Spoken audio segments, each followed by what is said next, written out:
Sunyi sekali di pinggir laut Pohai di mana air Sungai Kuning itu tumpah, karena di situ memang merupakan tempat yang liar dan tidak didiami orang. Siapakah berani mendiami lembah Sungai Kuning di dekat laut? Sama halnya dengan hidup di dekat mulut seekor naga yang liar, yang sewaktu-waktu dapat bangkit dan mencaplok orang yang berada di dekatnya. Tiap kali datang musim hujan, lembah yang nampak kehijau-hijauan dan amat subur itu berubah menjadi lautan ganas. Akan tetapi, pada waktu itu musim hujan sudah lama lewat. Lembah Sungai Kuning itu merupakan tanah yang subur serta penuh dengan rumput-rumput hijau. Pemandangan indah sekali, dan suara air laut bergelombang memukuli batu-batu karang di pinggir laut, merupakan dendang yang tak kunjung habis. Walaupun di tempat itu belum pernah ada manusia yang datang, akan tetapi pada saat itu tampak sesosok bayangan orang berdiri tegak di atas puncak bukit batu karang yang menghitam. Orang ini sudah tua, pakaiannya penuh tambalan seperti pakaian pengemis. Rambutnya panjang tidak terpelihara, tubuhnya tinggi kurus. Akan tetapi melihat wajahnya, nampak agung dan berpengaruh laksana wajah seorang kaisar saja. Usianya sebetulnya baru 45 tahun, akan tetapi dia sudah tampak tua karena tidak merawat dirinya. Kakek ini berdiri tegak sambil kadang-kadang memandang ke arah gelombang laut yang membuas, kadang-kadang melihat air Sungai Kuning yang menggabungkan diri dengan saudara tuanya, yaitu air laut. Ia mengembangkan kedua lengan tangannya yang kurus, lalu terdengar dia bicara seorang diri. Air Huangho berasal dari hujan, dan hujan berasal dari laut. Lihat, mendung bergulung-gulung dari atas laut, bukankah ini namanya kembali ke asal? Alam begini besar, kuasa, dan adil, mana dapat dibandingkan dengan kekuasaan kaisar? Alam bersifat memberi, selalu memberi, tidak seperti kaisar yang selalu minta. Ah, alangkah bodohnya adik Pin, mana aku mau mengikuti jejaknya. Hari ini dia diangkat menjadi menteri, lalu bercanda dengan kedudukan dan kemewahan. Mana dia bisa tahu kebahagiaan sejati? Biarlah aku bercanda dengan kekayaan alam. Setelah berkata demikian, kakek ini lalu berlenggang-lenggang turun dari gunung karang itu. Bukit batu karang besar itu licin sekali karena selalu tersiram air laut, juga ujungnya runcing-runcing dan tajam, ditambah lagi dengan bentuknya yang amat terjal. Akan tetapi betul-betul mengherankan sekali, kakek itu dapat berjalan turun dari batu itu seolah-olah batu itu datar saja. Ia tidak kelihatan menggunakan keseimbangan tubuh, hanya berjalan biasa saja tanpa melihat batu karang yang diinjaknya. Yang lebih hebat lagi, sambil berjalan turun, kakek ini membuka mulutnya dan bernyanyi. Suaranya keras sekali, mengimbangi suara gelombang air laut yang membentur karang. Sehingga kalau didengar-dengar, suara air laut itu seolah-olah menimbulkan irama musik mengiringi nyanyian kakek itu. Dengan suara makin lama makin keras seakan-akan dia tidak mau kalah oleh suara ombak yang makin menderu, dia bernyanyi berulang-ulang. Kalau kau menarik gendewa, sampai sepenuh-penuh lengkungnya, kau akan menyesal mengapa tak kau hentikan pada waktunya. Kalau kau mengasah pedangmu seruncing-runcingnya, ujung pedang itu takkan dapat bertahan lama. Kalau emas permata memenuhi rumahmu, kau akan repot dan bingung untuk menjaga semua itu.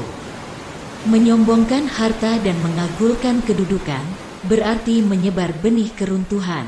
Mengasolah setelah tugas selesai, sesuai dengan jalan tiantu, hukum alam. Kata-kata yang keluar dari mulut kakek itu sesungguhnya bukan nyanyian sembarangan saja, melainkan kata-kata bersajak dari pujangga atau ada kalanya disebut nabi besar Locu. Kakek itu kini sudah tiba di atas tanah berpasir, kemudian dia berjalan menuju ke laut. Apa yang hendak diperbuatnya? Sungguh aneh. Ia berdiri dengan kedua kaki terpentang lebar, kedua tangan bertolak pinggang menghadapi laut.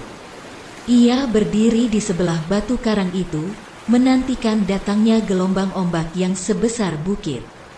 Pada waktu itu angin bertiup keras dan ombak yang datang benar-benar dahsyat serta mengerikan.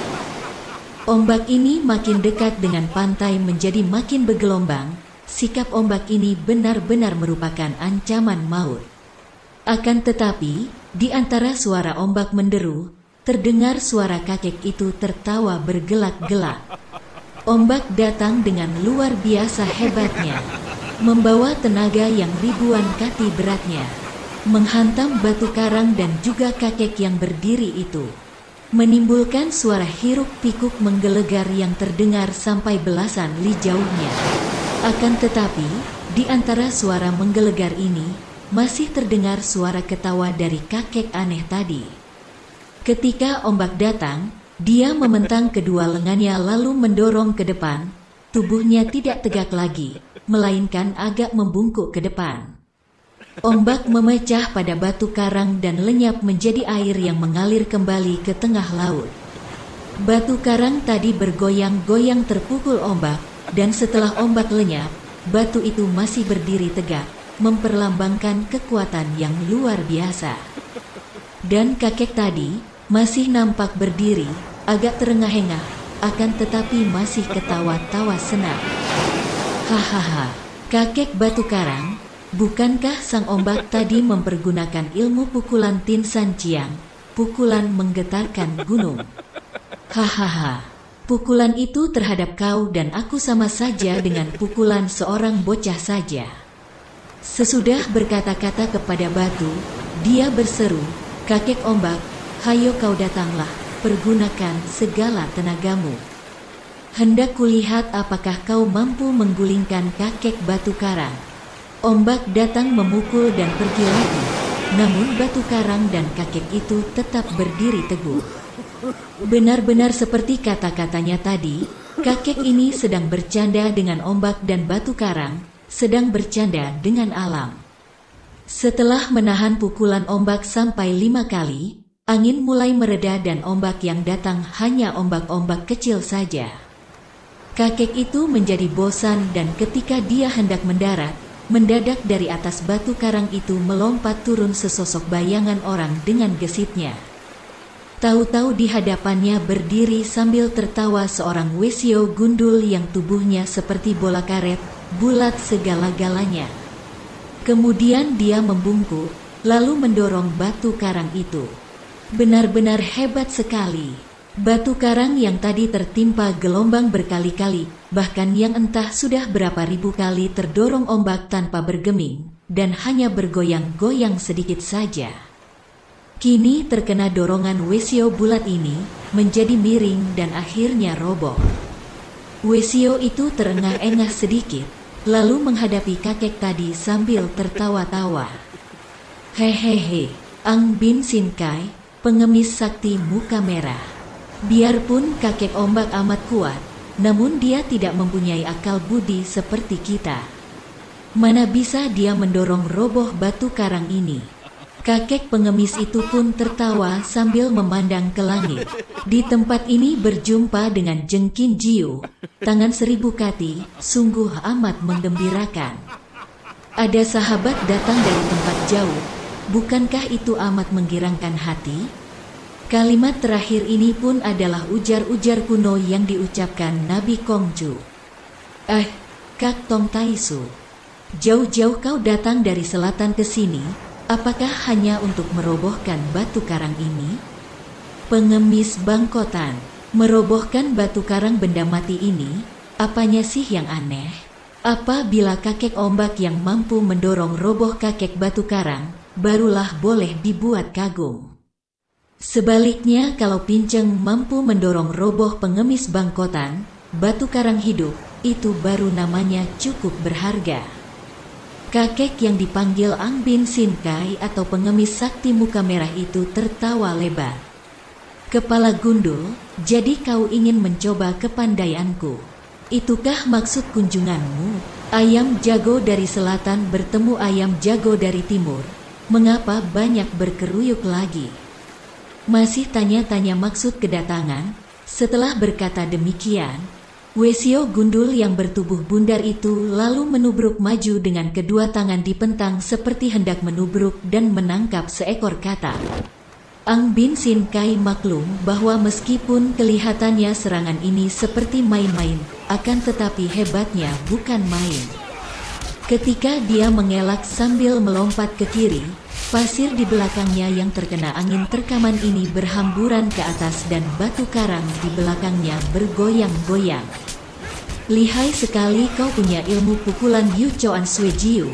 Pukulan menembus air, berkata Ang Bin Sin Kai sambil membalas serangan lawannya dengan tak kalah hebatnya. Jeng Kim Jiu Kak Tong Tai Su adalah seorang tokoh yang terbesar namanya di wilayah selatan. Di kalangan ahli-ahli silat dan perantau yang gagah perkasa, si tangan 1000 kati ini dianggap sebagai jago tua yang paling lihai dan disegani. Orang-orang takut dan segan kepadanya karena selain ilmu silatnya lihai sekali, juga tabiatnya aneh dan sukar dilayani.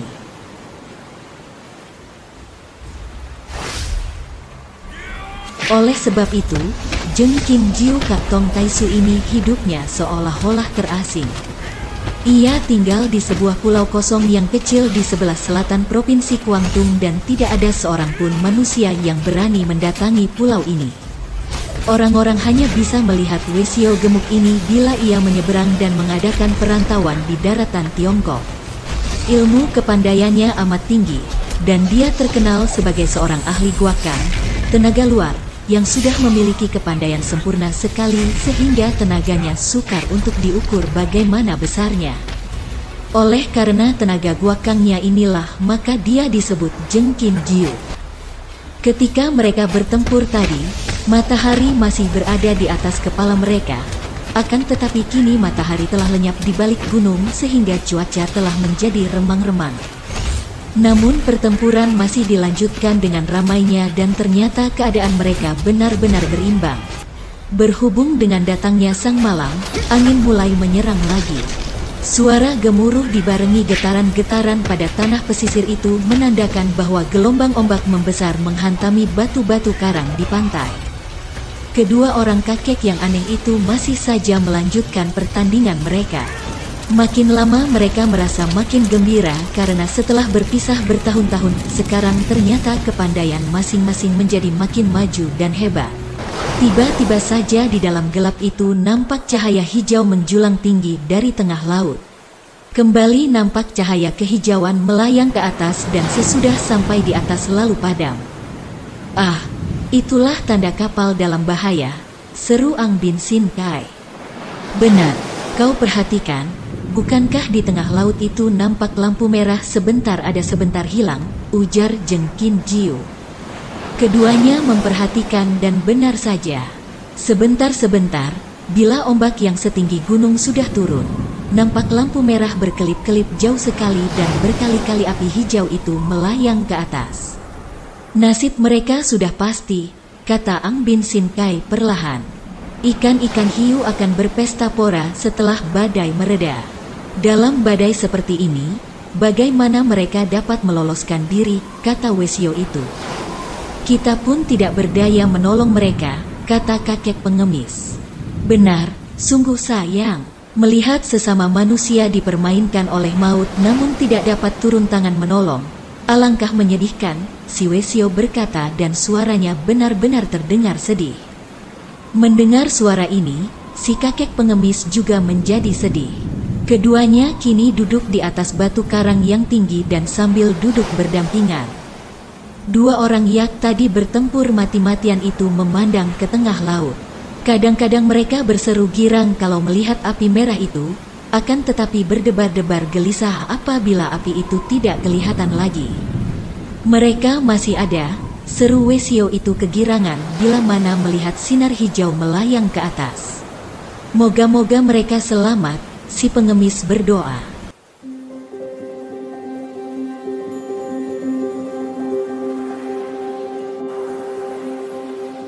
Menjelang fajar, badai mereda dan ombak menghilang. Aneh sekali kalau dilihat, Akan tetapi air laut yang tadinya mengganas bagaikan semua penghuni laut melakukan perang besar itu, kini menjadi tenang dan diam. Bening bagaikan kaca hijau yang besar sekali. Bahkan matahari yang timbul dari permukaan laut dan yang bayangannya tercermin di dalam air, nampak diam tak bergerak sedikit pun juga, tanda bahwa air itu benar-benar diam tak bergerak. Seakan-akan raksasa besar itu kini tertidur melepaskan lelah setelah setengah malam lamanya memperlihatkan kehebatan tenaga mereka yang dahsyat.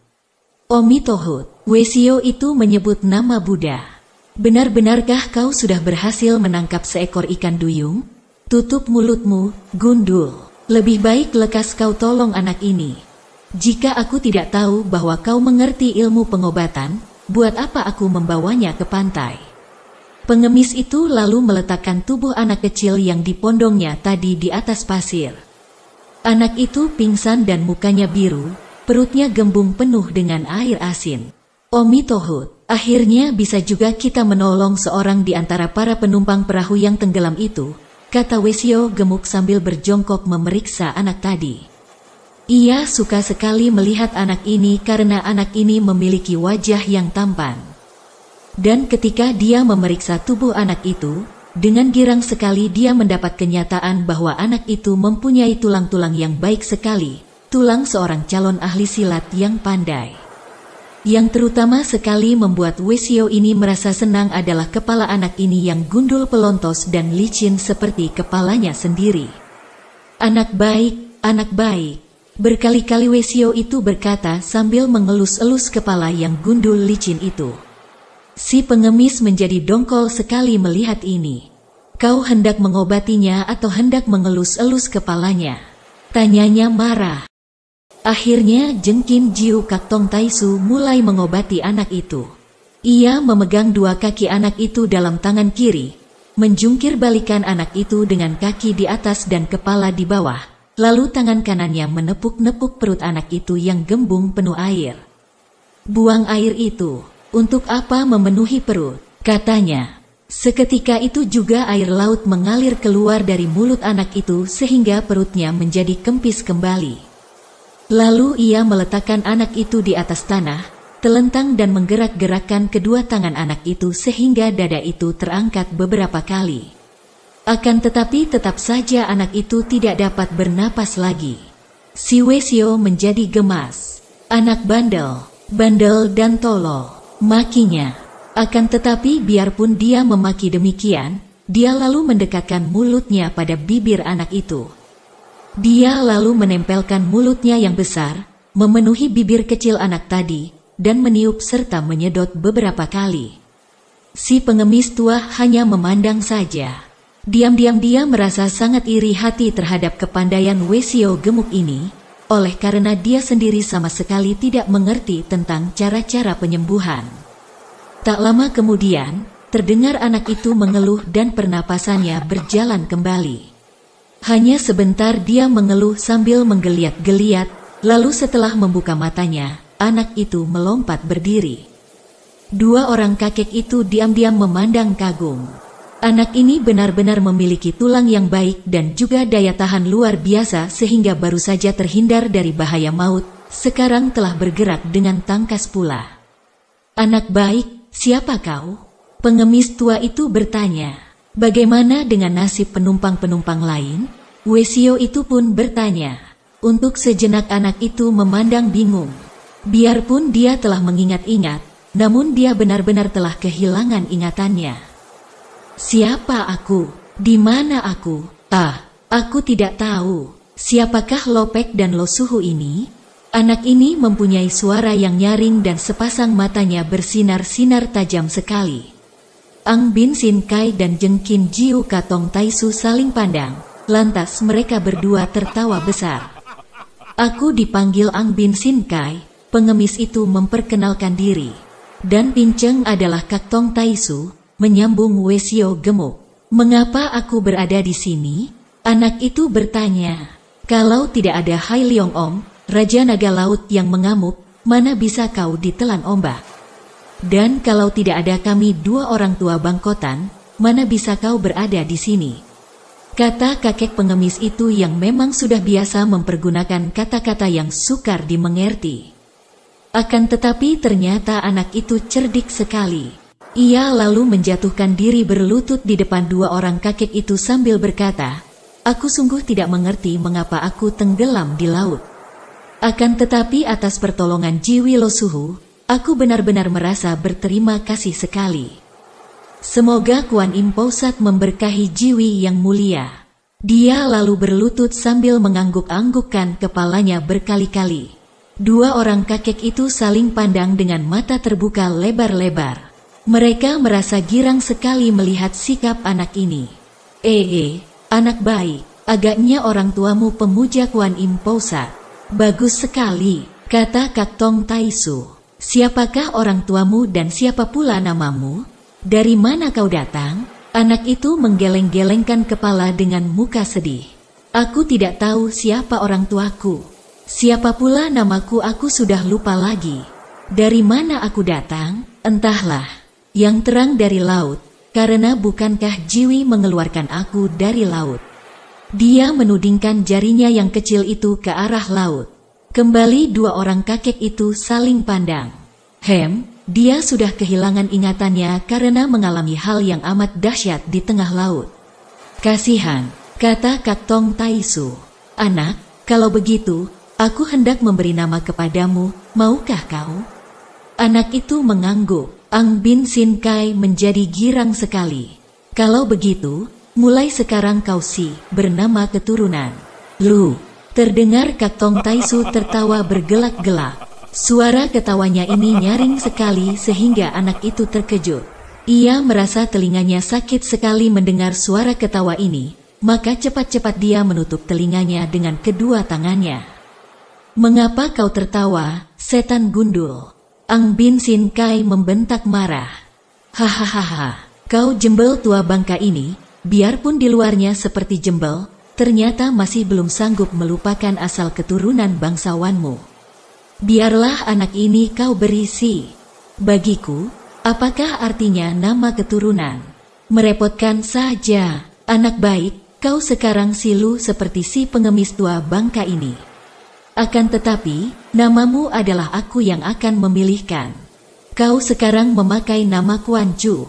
Lu Kuan Chu. Anak itu berkata perlahan seperti kepada diri sendiri. Tadi saat melihat Wesio itu berhenti tertawa, dia sudah menurunkan tangan yang dipakai untuk menutupi telinganya. Iya, Lu Kuan Chu, nama baik bukan? Si pengemis berkata girang. Dan mulai sekarang kau menjadi muridku. Ang Bin Sin Kai, kau melantur apa lagi? Siapa bilang dia menjadi muridmu? Dia adalah muridku, tahu? Tidak, Wesio gundul terlalu banyak makan. Dia adalah muridku. Lu Kuan Chu adalah murid Ang Bin Sin Kai. Gila, dia muridku. Aku yang datang menolongnya dari gelombang laut. Dan aku yang mengalirkan kembali nyawa ke dalam tubuhnya.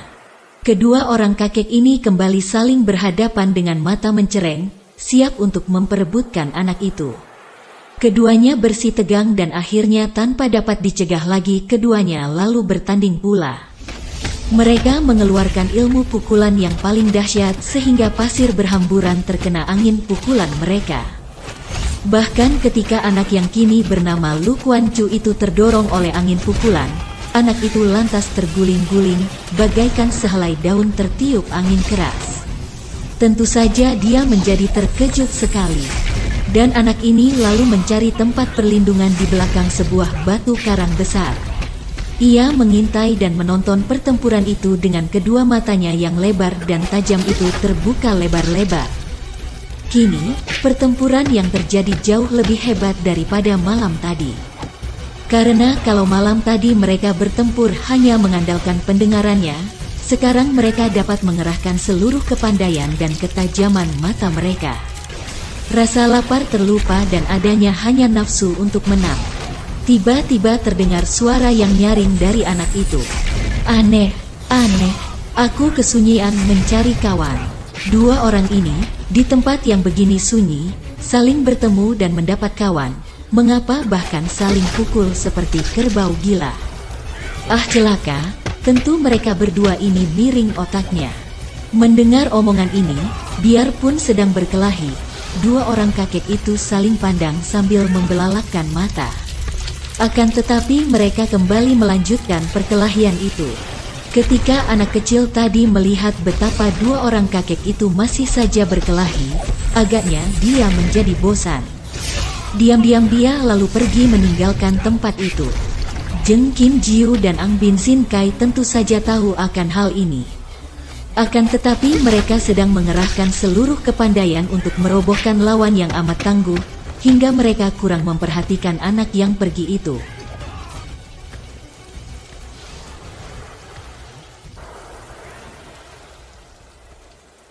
Setelah matahari naik tinggi, kelelahan dan rasa lapar membuat keduanya menjadi lemas dan dengan sendirinya perkelahian itu berhenti pula.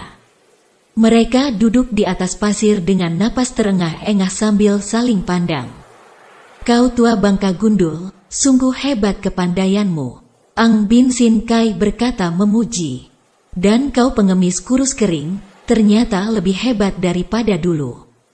Kalau saja Pinceng berhasil mendapatkan kitab Im Yang Butek Chin Kong, tentu kau takkan dapat bertahan begitu lama," kata Zheng Qinjiu Kak Tong Taisu sambil menarik napas panjang. "Im Yang Butek Chin Kong tidak akan terjatuh ke tanganmu gundul. Kitab itu pasti akan menjadi milikku. Kau lihat saja." Belum tentu. Semua tergantung atas keputusan Tian. Siapa yang terpilih untuk menjadi ahli silat nomor 1 di dunia, barulah akan berhasil mendapatkan kitab rahasia itu. Baik, mari kita berlomba mendapatkan kitab itu. Sekarang lebih baik kita menunda pertempuran kita sampai salah seorang berhasil mendapatkan kitab, baru bertempur lagi. Bagaimana pikiranmu? Baik, Ang Bin Sin Kai. Memang perutku sudah lapar sekali. Di mana Lu Kuan Chu? Wesio itu bertanya sambil memandang ke kanan kiri. Biar saja, dia sudah pergi. Karena kita tidak dapat disebut mana yang kalah, mana yang menang, siapa yang akan menjadi gurunya. Biar dia sendiri yang menentukan siapa yang hendak dijadikan guru. Antara guru dan murid harus ada jodoh, bukan? Wesio itu mengangguk, kemudian keduanya memanggang ikan yang mereka tangkap dari laut, lalu makan bersama. Kalau dilihat memang aneh dan menggelikan sekali. Dua orang kakek tua bangka ini, karena sedikit urusan saja telah saling gempur mati-matian. Mereka sudah bertempur sampai berjam-jam sampai kehabisan tenaga. Dan sungguh pun mereka tak menderita luka-luka parah. Akan tetapi setidaknya tentu ada kulit-kulit pecah dan biru-biru. Sekarang mereka duduk makan-makan berdua, seperti dua orang kawan baik yang sedang berpelesir di pinggir laut. Sehabis makan, Zheng Qinjiu Kak Tong Taisu berkata, "Ang Bin Sin Kai, Pinceng hendak pergi sekarang." Dua orang sahabat sudah saling bertemu, dan sudah mengalami banyak kesenangan. Setiap pertemuan tentu berakhir, maka kenapa menyusahkan perpisahan? Hanya satu hal Pinceng hendak berpesan. Soal Lu Kuan Chu, di antara kita, siapa yang berhak mendapatkannya lebih dulu, berhak mengajar lebih dulu selama 5 tahun. Sesudah itu harus mengoperkannya kepada orang lain, jangan dimonopoli sendiri saja. Pengemis itu mengangguk, kecuali kalau orang lain itu mampu merebutnya, bukan? Tentu saja. Anak itu bertulang baik, dia pantas diperebutkan. Setelah berkata demikian, Kak Tong Taisu melompat. Amat mengagumkan ginkang dari Wesio gendut ini. Walaupun tubuhnya bagaikan bola gendutnya, sehingga kalau berjalan nampak seperti menggelundung, akan tetapi dalam sekali berkelebat saja, tubuhnya sudah lenyap dari hadapan Ang Bin Sin Kai.